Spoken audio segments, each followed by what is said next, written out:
Hey folks, and welcome back to another one of my videos. I'm Brendan from Bluelight, and over the past several years I've had the absolute privilege and honour to help support thousands into the police service with my one-to-one seminars, webinars, online courses. So if you'd like to find out a little bit more about those, check out the links below, and also a link to my Facebook support group that's got over 7,000 members in it as of August 19.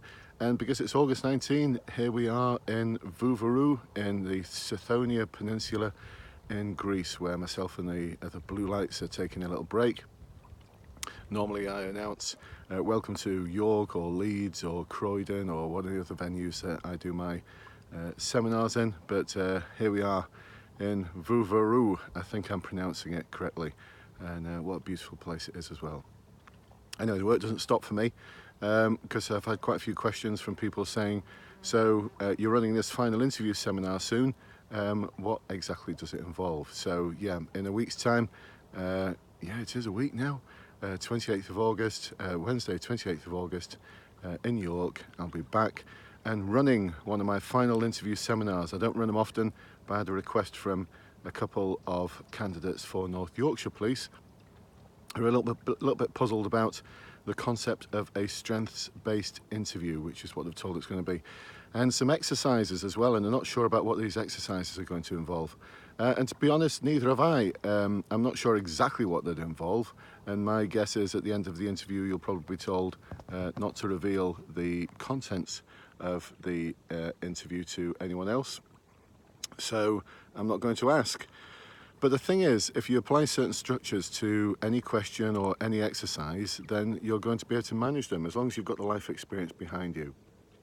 So what we'll be looking at during this day, because there's one or two people who are going to attend who aren't applying to North Yorkshire Police, they're applying to other forces, is starting off with looking at your rationale for wanting to join the police. So one of the common questions that gets asked is, so why do you want to be a police officer and why this force? And don't start going on about wanting to serve my community, wanting to help others, want to put something back, because those are all just cliched answers that the books on the shelves tell you to use, and they're not going to get you anywhere. Trust me, I know this. I used to be one of those interviewers, and at no time ever have I ever appreciated such bland and vague answers. I want to know something about your story. So we look at how to develop your story, because you didn't just wake up one morning and think, I think I'll be a police officer. There was a journey that you took, so we look at how to tell a compelling story around that journey. And from there, we'll move into your corporate knowledge. So what do you know about the force? What do you know about its challenges, its vision, its what it's hoping to achieve, how it's hoping to achieve it, what the Chief Constable is saying, who the Chief Constable is. I often ask at these seminars, who's your Chief Constable? And there's only about a quarter of the people who attend the seminars actually know. So we need to sharpen up our corporate knowledge. So we take a look at how to present answers around that.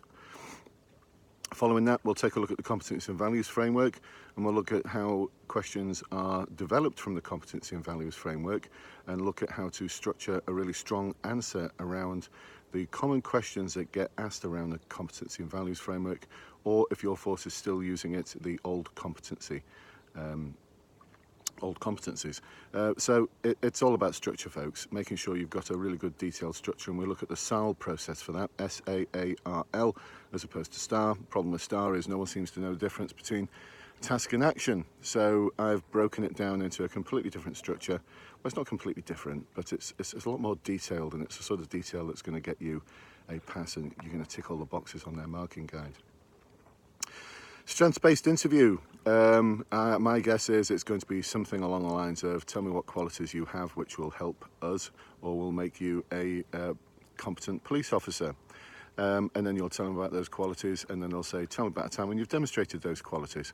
Or they may also ask, tell me what values you hold dear and what values are going to help support you to be a police officer, followed by the next question, which will be, how have you demonstrated those values? So we'll look at how to structure those sort of answers.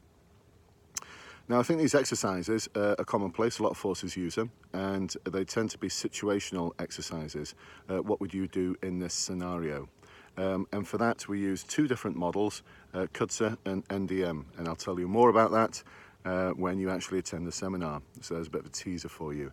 But again, it doesn't matter what the problem is, you apply these structures, whether it be a problem with another officer, in which case we use CUTSA, or whether it be an operational incident, in which case we use NDM. Either way, it doesn't matter what the incident is, because the way you structure it will help you absolutely nail it.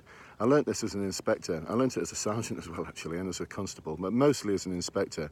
What I learnt was it doesn't matter what the incident is.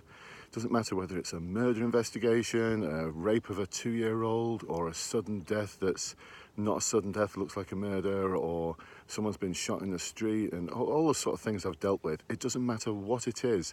You apply certain structures and take that structured approach, and you'll come out of it on the other side fine. You know, you'll deal with the incident and you'll deal with it well. That's why the police designed these structures, to enable you to make quick, good decisions with a sound rationale behind them, without having to think too much or sort of flail around thinking, I don't know what to do. And trust me, on many occasions I've been sat there thinking, I'm the inspector here, everyone's watching me, and I don't know what to do. And then I just think, NDM, kick in the NDM, and everything worked out. Okay, folks, so that's what we cover.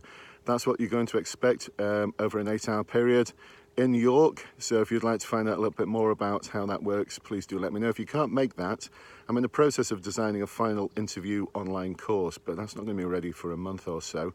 And also watch out in the Facebook group, because for Facebook group clients only, I often advertise webinars, final interview webinars, so those are worth attending as well, where you'll get that sort of wisdom condensed into a 2-hour time frame. So I hope you found this useful, folks. It's early morning here in Vouvarou, and it's starting to get really hot. I think I'm pronouncing it right. And it's beautiful, isn't it? Just absolutely stunning. So there you go. There's the rest of Vouvarou. Well worth saving up your pennies for. Well worth saving up your pennies for. Anyway, this is about police recruitment, not about advertising Greece as a holiday destination. So I'll see you soon. Bye-bye for now.